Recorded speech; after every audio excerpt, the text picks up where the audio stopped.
When Jesus saw the crowds, he went up to the mountain.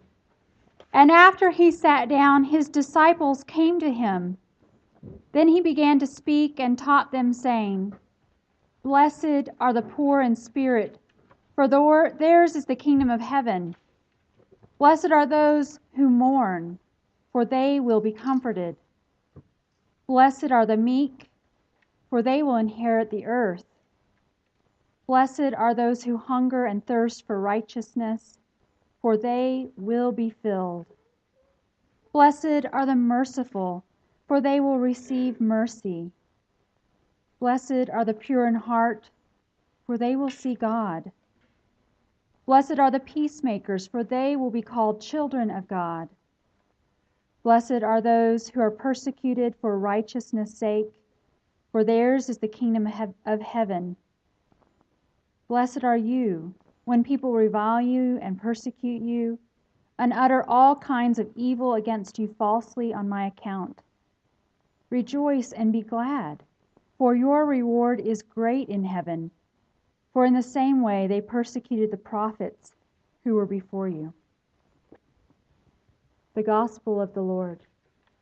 Praise to you, Lord Christ.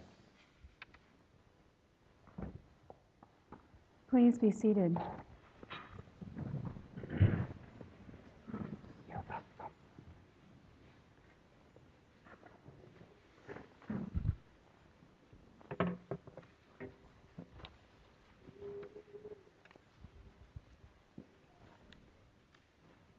I recently read in Boulder magazine an article called "Blessed Are the Cheesemakers." This article is really an advertisement for cheese-making classes. And at first I thought, that's kind of cool. I have been looking for a new hobby, and I love cheese. So what a great idea to learn about homemade cheeses. And then I thought, blessed are the cheesemakers?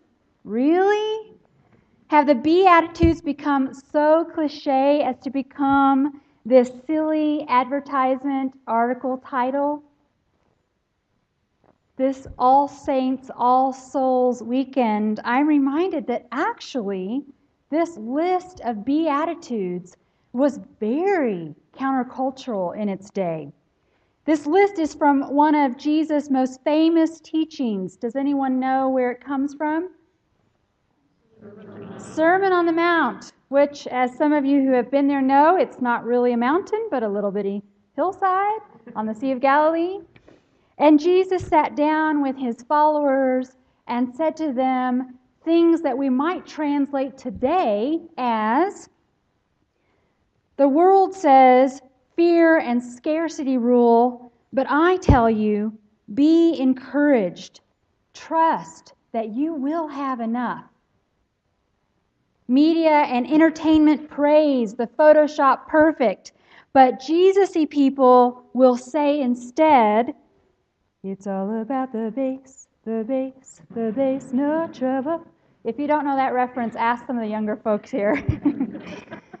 Your friends may be focusing on being happy and staying busy, but Jesus-y people will tell us to invite grace, to fall into compassion, to discover contentment.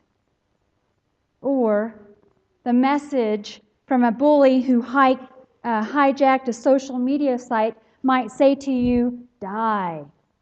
And Jesus-y people will respond instead by spreading positive Post-it notes that affirm the awesomeness in everyone.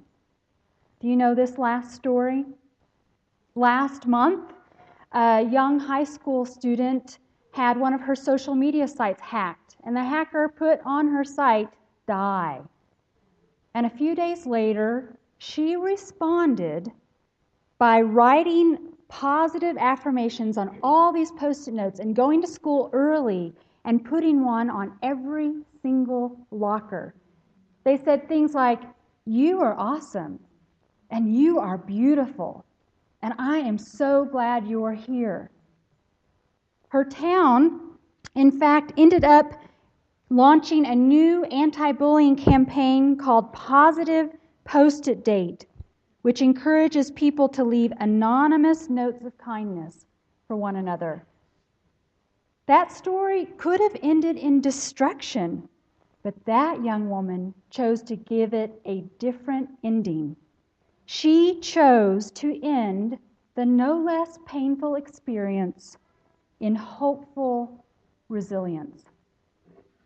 Hopeful resilience is being able to absorb the crisis and keep growing. The list of Beatitudes wasn't Jesus excusing away pain. He wasn't excusing away regret or struggle. He was saying that our story doesn't have to stop there. His own life, death, and resurrection, in fact, whether you believe it literally happened or not, is an example of hopeful resilience. Jesus' own story is an invitation to us to live a different story, one that doesn't stop with pain, but moves through grief to new life, to new normals. Remember, Jesus was a young man when he died. He died a death that no mother would want for her child. And even with the important resurrection bit, Jesus arguably never married, never had kids, never came home for Thanksgiving dinner again. Life for Mary, for any parent who has lost a child, will never and was never the same again. For all of us, life is never the same after we lose a loved one through death or moving or change or even the fate of failure.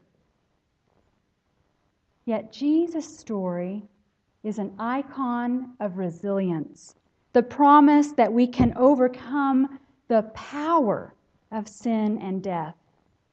We include that language every week in our Eucharistic prayer, not overcoming sin and death, which are inevitable, but overcoming the power that they can have over us. Instead of being bound in prisons of fear or sadness of victimization, as Forma Walsh wrote in Strengthening Family Resilience, the promise of Jesus-y resilience involves struggling well, experiencing both suffering and courage, effectively working through difficulties both internally and interpersonally. In forging resilience, we strive to integrate the fullness of a crisis experience into the fabric of our individual and collective identity, influencing how we go on with our lives. Another author wrote in an article called Families That Flourish, family members are able to make meaning in the face of adversity and flourish. They succeed in creating a story about events or finding a purpose in the midst of tragedy, by means of which they are able to regain a foothold on life. Even more, we are discovering that resilience is best learned and experienced in community like ours. A priest friend shared with me a couple weeks ago, in fact, that we can learn and be helped back up. And we can learn how to help others back up. We can hope for someone else, and they can hope for us.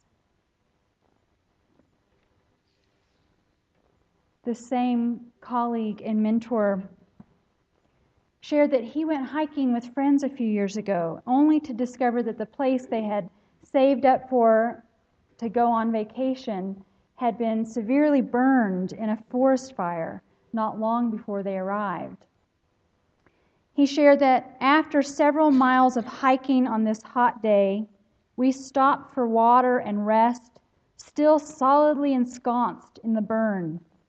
As we sat quietly, I began to look around.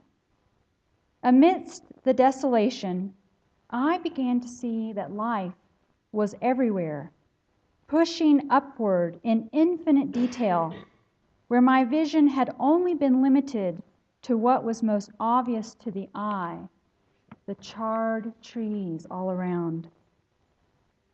As I sat and listened and watched, I finally began to pay attention. I heard a low buzzing hum and then began to see that the fireweed had attracted hundreds of hummingbirds, dodging and darting, feeding on the fireweed nectar along with bees and other insects. Birds, chipmunks, wildlife of all kinds suddenly seemed visible where before I had only seen blackened trees and desolation. Life seemed to be flourishing where once I had only seen death and destruction. And I had not seen it in part because I had not paid attention to the moment. Indeed, flourishing was everywhere, in stark contrast to the all too evident reminders of what had been, on the surface, a very challenging time for this ecosystem. On that hike, he saw hopeful resilience unfolding all around him, turning his desolate hiking experience into a different story. In the midst of the pain of that ecosystem, new life was pushing up from the ashes. And I wonder, as we remember and name today, where new life might begin to push up from the ashes of our pain and our destruction. What stories of hopeful resilience might we begin to write and live together? How do we as a community help one another to name what has been, to grieve well, and with the help of God and one another, to discover that new life longing to be born?